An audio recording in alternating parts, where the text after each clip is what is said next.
Hey, does anybody remember that time Cher became the first poster child for Autotune in the 90s? Do you believe in life after love? I don't know if this was technically Cher's 90s comeback, but for a kid like me that was in high school in the late 90s, it sure felt like it because, of course, I knew Cher, but she didn't have like a super relevant single up until this. And boy, did she jump into like the electro pop dance realm. And it starts off with that like 90s synth pad just to kind of get you in this like futuristic mood. And like I mentioned in the Where Do You Go video, because it was 90s dance music, everything had to like build up. So when the percussion got added, so did this like echo voice sample of Cher's After Love in the background. And when Cher starts singing, it sounds pretty normal. Now, Cher's voice is very distinct, so you either like love it or hate it, I feel like, but I really felt like it fit this track really well. Like dance songs have like big diva voices.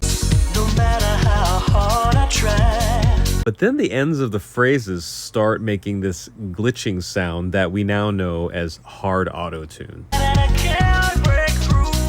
And I don't actually know if this was the absolute first song that used autotune, but it was definitely the biggest and the first mainstream hit. So much to the fact that I remember when I eventually did go to college and studied music, in the autotune manual, they actually cite Cher in the manual. And I think that she's still included in most of them till this day. And it's just a cool sound when it's used on purpose for like an effect.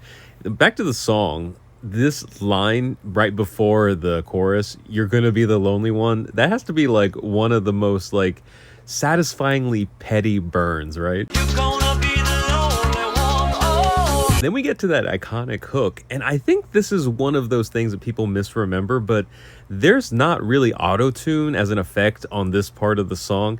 You can just hear her sing and belt, and it sounds great. Not to mention, I love this like little hidden guitar line at the ends of the phrases that just make it all that more melodic. Do you believe in life after love? And of course, after that, artists like T-Pain would make auto-tune a big thing and it would become controversial. Then there would be this software called Melodyne.